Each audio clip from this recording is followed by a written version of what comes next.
The Lord be with you. And with your A spirit. reading from the Holy Gospel according to Saint Luke. Glory to you, O Lord.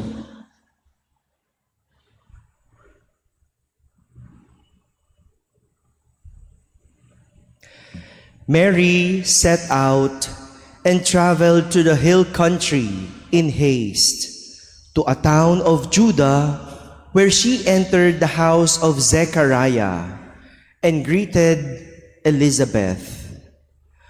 When Elizabeth heard Mary's greeting, the infant leaped in her womb, and Elizabeth, filled with the Holy Spirit, cried out in a loud voice and said, "Most blessed are you among women, and blessed is the fruit of your womb. And how does this happen to me, that the mother of my Lord should come to me? For at that moment, the sound of your greeting reached my ears. The infant in my womb leaped for joy.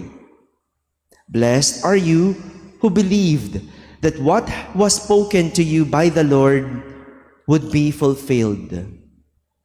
And Mary said, "My soul proclaims the greatness of the Lord. My spirit rejoices in God, my Savior, for he has looked with favor on his lowly servant. From this day all generations will call me blessed. The Almighty has done great things for me, and holy is his name. He has mercy on those who fear him in every generation. He has shown the strength of his arm. He has scattered the proud in her conceit. He has cast down the mighty from their thrones and has lifted up the lowly. He has filled the hungry with good things, and the rich he has sent away empty.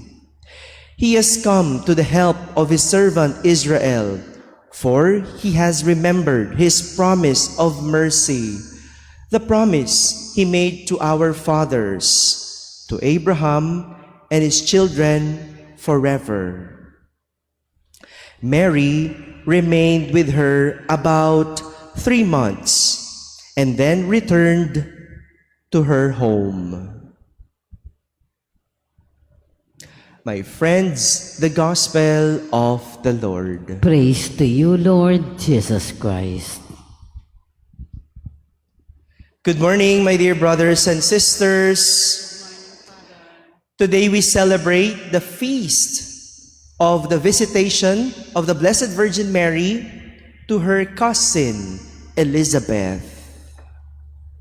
During that time, her cousin, Elizabeth, was pregnant with John the Baptist, which happened during her old age. No? Matanda na. No? Bago pinagkalooban ang mag-asawang Elizabeth at Zechariah. No? During her old age, no? Nangyari pang nabuntis itong si Elizabeth, which probably the reason why Mary, despite also being pregnant, visited her cousin and stayed there for some months. Probably that's the reason. Kasi buntis yung kanyang pinsan at matanda na. Kahit na si Maria, buntis din. Mary, even though pregnant and going through something, was still able to minister to her cousin. Hindi naging hadlang kay Maria yung kanyang kalagayan at yung kanyang sariling pinagdadaanan para hindi bisitahin at tulungan yung kanyang pinsan. Dahil siya mismo, alam niya ang kalagayan at pinagdadaanan ng kanyang pinsang si Elizabeth. She knows how difficult it is to be pregnant. And more so in the case of Elizabeth in her old age. Meron na po ba ditong mga nanay na nabuntis? Oh, because I cannot speak how difficult it is to be pregnant. Diba? Hindi naman ako nabuntis. Pwede ko lang sabing mahirap. But even the word mahirap, I could not really tell how difficult it is. And only pregnant women could tell that. Yung mga buntis o nagbuntis, sila lang makakapagsabi ng mahirap magbuntis. O kung ano ang pinagdadaanan ng isang buntis. Hindi lang physically, emotionally at mentally, meron yan. But I can only say that. But Mary, during that time, probably because she knew what was her cousin going through. Probably that was the reason why she visited Elizabeth. Ang buntis lang ang makakaunawa ng isang buntis. Ang isang nanganak, siya lang ang makakapagsabi ng hirap o pakiramdam ng isang nanganak. Ganun din, yung mahirap, siya lang din ang makakapagsabi kung ano ang kahirapan. Same thing, yung pagiging balo. Siya lang din ang makakapagsabi kung gaano kahirap o kasakit ang maging balo. Ang pagiging pari lang ang makakapagkwento kung ano ang bukasyon sa pagpapari. Ang ibig sabihin ng iniwan, pinagpalit, sinaktan o hiniwalayan, sila lang ang makakapagsabi ng sakit na yon.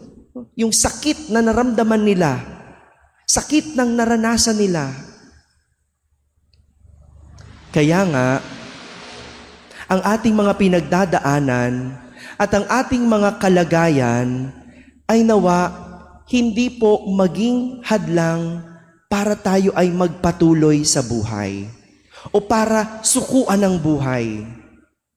Dahil ang ating mga kalagayan o karanasan ay maaring maging ating kabuluhan. Our experiences and situations in life could be our purpose in life. We never know where our experiences, good or bad, will lead us. Si Maria, gusto ba niya yung nabuntis siya? Sa una, hindi.